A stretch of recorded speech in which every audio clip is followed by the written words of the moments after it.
फूल, पत्ती, पेड़, पौधे, जीव जंतु और इंसान, इस पृथ्वी पर जीवन हर तरफ है।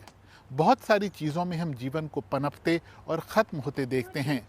वहीं जीवाणु हमें अपनी आँखों से दिखाई भी नहीं देते, लेकिन जीवन तो सब में है। ये बात सही है कि आज पृथ्वी पर मौजूद दृश्य और अदृश्य प्रजातियों के बीच इंसान सबसे ताकतवर हो गए हैं, मानो वो सब चीज़ को नियंत्रित करना चाहते हैं। लेकिन अगर पृथ्वी पर मौजूद समूचे जीवन को देखें तो इसमें इंसानों की हैसियत बहुत थोड़ी सी है। कितनी, चलिए जानते हैं।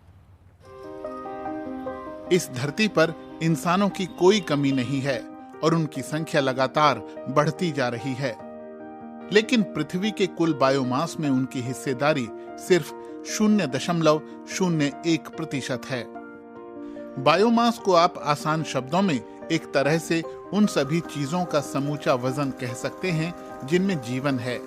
माना जाता है कि पृथ्वी का बायोमास 546 अरब टन कार्बन है और इसमें सबसे ज्यादा यानी 82.4% हिस्सेदारी दुनिया में मौजूद पेड़ पौधों की है। उनका कुल बायोमास 420 अरब टन कार्बन है। इस मामले में पृथ्वी पर मौजूद सारे जीव जंतु तो उनके आगे कुछ भी नहीं हैं, जिनका बायोमास कुल बायोमास का सिर्फ 0.47% है, यानी आधे प्रतिशत से भी कम।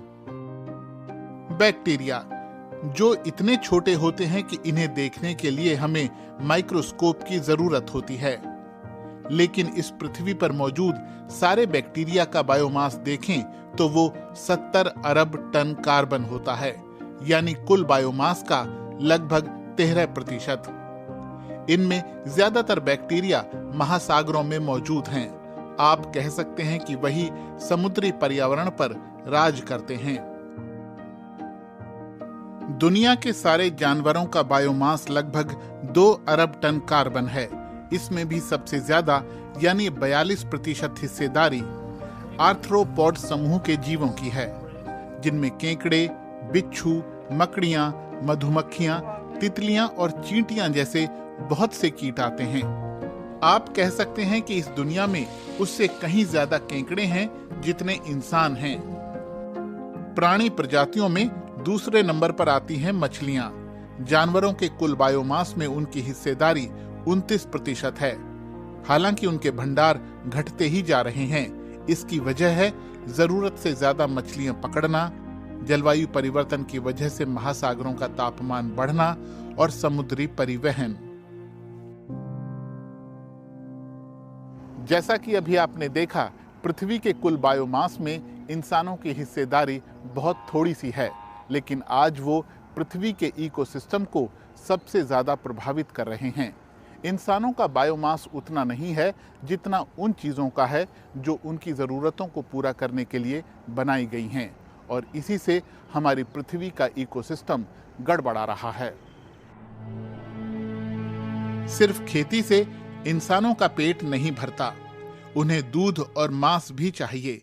इसीलिए इंसान खेती के साथ साथ जानवरों को पालते आए हैं।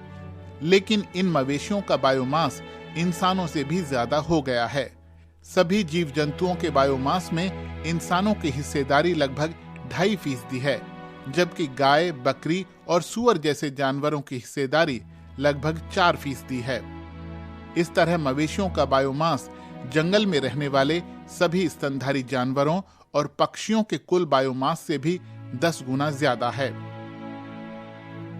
जंगली जानवरों के मुकाबले इतने ज्यादा मवेशी होने की सिर्फ यही वजह है कि इंसानों को उनकी जरूरत है। एक अध्ययन कहता है कि इंसान भले ही समूचे जीवित प्राणियों का सिर्फ 0.01% हिस्सा हैं, लेकिन उन्होंने 83% वन्य जीवन को बर्बाद कर दिया है। इंसानों ने अपनी जरूरत के लिए छोटे बड़े बेशुमार शहर बसाए, इमारतें, पुल, सड़कें और बड़ी बड़ी मशीनें बनाई। अनुमान बताते हैं कि इंसानों की बनाई तमाम चीजों का भार पृथ्वी के कुल बायोमास को 2020 में ही पीछे छोड़ चुका है। मानव निर्मित चीजों के कुल भार में करीब 50% कंक्रीट का भार है और इस कंक्रीट को बनाने में कई प्राकृतिक संसाधनों की जरूरत होती है और इससे बड़े पैमाने पर कार्बन उत्सर्जन भी होता है।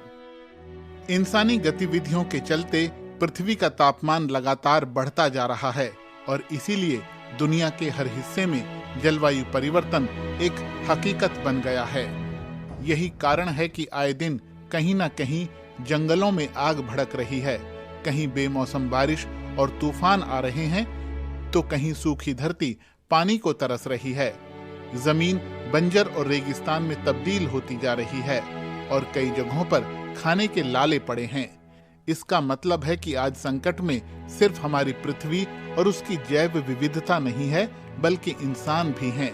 लेकिन इस संकट के लिए बहुत हद तक इंसान खुद ही जिम्मेदार हैं और हल भी उन्हीं को निकालना होगा। कोई भी चीज एक हद तक ही दबाव सहन कर सकती है और ये बात हमारी पृथ्वी पर भी लागू होती है। अगर हम उस पर बोझ डालते जाएंगे, उसके संसाधनों को चूसते जाएंगे, तो एक दिन सब खत्म हो जाएगा। इसलिए ज़रूरी है कि हम उससे उतना ही लें जितना वो सहजता से पैदा कर पाए। यानी सोने की मुर्गी से रोज़ एक अंडा लेना बेहतर है। लालच में आकर उसे काटना सही नहीं है कि कहीं आप सोचें सारे अंडे एक ही दिन निकाल लें।